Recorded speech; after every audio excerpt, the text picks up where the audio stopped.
Railway loco pilot का final result out हो चुका है। अब आपका मेडिकल टेस्ट होना है।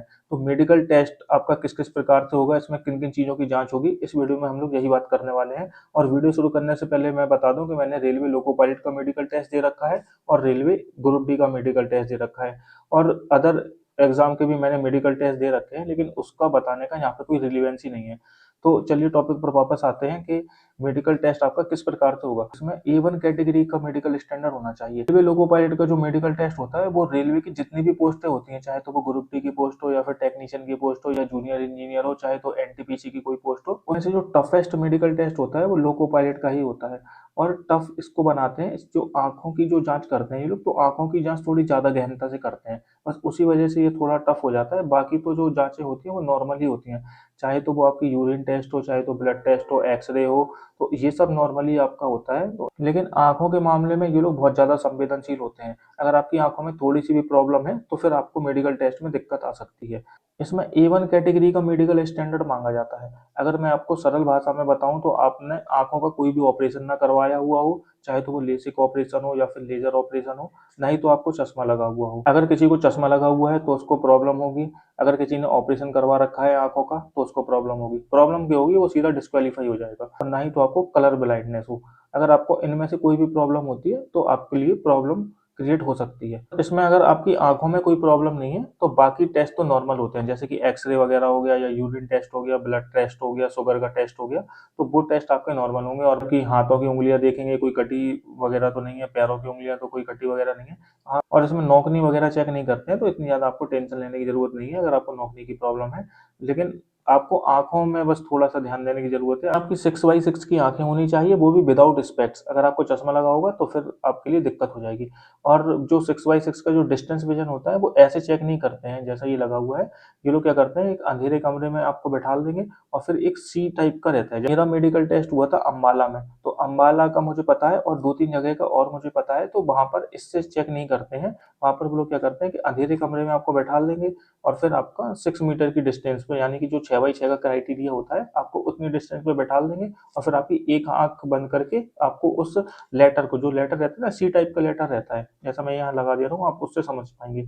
सी टाइप का लेटर होता है, उसको वो घुमाते जाते हैं, इस तरफ खुला हुआ है। तो अगर आपको थोड़ा-सा भी, अगर डिस्टेंस विज़न आपका थोड़ा-सा भी वीक हैगा, तो फिर आप उसको पहचान नहीं पाएँगे। इसमें एक बात नोटिस करने वाली ये है कि आपको दोनों आँखों से नहीं देखना है वो आपको क्या करना है, एक आँख बंद करके देखना है। पहले आप राइट आई या फिर लेफ्ट आई, कोई सी भी एक आँख बंद कर लेंगे और फिर उसको देखेंगे और फिर पढ़ने की कोशिश करेंगे। अगर आप वो आसानी से पढ़ लेते हैं, तो यानी कि आपका डिस्टेंस विज़न सही है। और जो नियर विज़न भी ये लोग चेक करते हैं, तो नियर विज़न में हालाँकि इतनी दिक्कत नहीं आती है इस एज में। नियर विज़न जनरली 40 या 45 के बाद ही उसमें प्रॉब्लम आती है। तो नियर विज़न में तो ना के बराबर ही है कि कोई डिस्क्वालीफाई हो। अगर कलर ब्लाइंडनेस है, तो कलर ब्लाइंडनेस आपको पता होगा, ये तो जेनेटिक प्रॉब्लम होती है, तो उसमें तो आप कुछ नहीं कर सकते, तो उसमें भी आपको दिक्कत हो सकती है। इसके अलावा इसमें हियरिंग टेस्ट भी होता है कि आपका जो सुनने की क्षमता है वो सही है या नहीं है। तो इस प्रकार से ये तो कुछ छोटे-मोटे टेस्ट होते हैं, इसमें इतनी ज़्यादा दिक्कत नहीं है। मेन दिक्कत आपकी आँखों में आती है। अगर आँखों में आपको पहले तो देखो डिस्टेंस विज़न चेक करेंगे, फिर आपका नियर विज़न चेक करेंगे, फॉगिंग टेस्ट चेक करेंगे। अगर आपको वही कलर ब्लाइंडनेस की दिक्कत होगी तो आप फॉगिंग टेस्ट में फिर वो कलर नहीं पहचान पाओगे कि वो येलो कलर है या फिर रेड कलर है, जैसा भी जो भी कलर होगा, तो उसमें आप कन्फ्यूज़ हो जाओगे। और उसके बाद फिर ये लोग क्या चेक करते हैं, आपकी आँखों में ड्रॉप डालेंगे और ड्रॉप से ये लोग ये पता कर लेंगे कि आपने कोई ऑपरेशन तो नहीं करवा रखा है आँखों से रिलेटेड।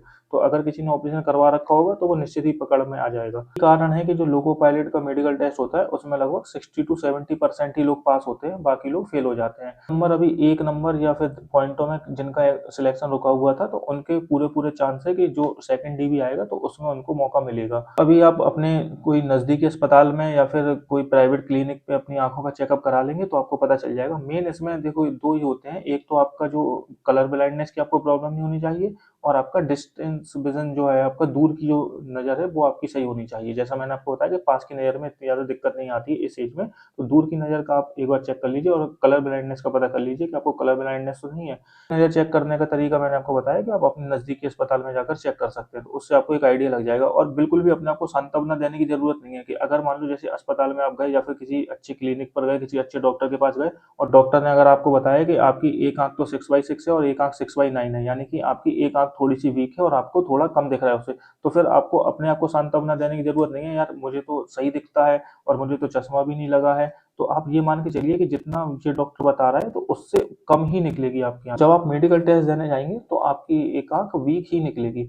आप अपने आप को झूठी सांत्वना ना दें कि मुझे तो सही दिखता है और मुझे चश्मा भी नहीं लगा हुआ है, तो फिर मेरी आँख ये डॉक्टर गलत क्यों बता रहा है, कहीं डॉक्टर ने गलती से तो नहीं चेक कर लिया? तो फिर आप 1-2 जगह और चेक करवा लीजिए अगर आपको डाउट होता है, लेकिन ये मान के चलिए कि जितना ये लोग डॉक्टर बता देंगे, तो उतना ही निकलेगा, उससे कम ही निकलेगा। ऐसा नहीं होगा कि आपकी वहाँ पर आँख 6/6 निकल आए, इसके चांस फिर काफ़ी कम हो जाएँगे। और अगर आपको थोड़ा माइनर सी अगर दिक्कत है आँखों में, तो आप मुझसे कमेंट में पूछ लेंगे, तो मैं आपको बता दूँगा कि आप अपना जो आपका थोड़ा बहुत विज़न होगा, आप उसको कैसे सही कर सकते हैं। अगर आपके विज़न में ज़्यादा दिक्कत होगी या फिर अगर आपको चश्मा लगा होगा, तो फिर उस विज़न को बिल्कुल 6/6 करना तो नेक्स्ट टू इम्पॉसिबल है। लेकिन अगर आपको हल्का-सा दिक्कत है, तो फिर आप मुझसे कमेंट में पूछ लेंगे, तो मैं आपको उसका उपाय बता सकता हूँ कि आप उस विज़न को कैसे सही कर सकते हैं अपने आप। इसमें दोनों आँखें 6/6 होनी चाहिए, तभी आप इस मेडिकल टेस्ट में क्वालीफाई कर पाएँगे। और अगर आपका फिर भी कोई डाउट रहता है, तो आप कमेंट में पूछ लेना। और अगर आपको वीडियो हेल्पफुल लगती है, तो इस वीडियो को लाइक कर देना और मेरे चैनल को सब्सक्राइब कर देना और अपने दोस्तों के साथ भी शेयर कर सकते हो।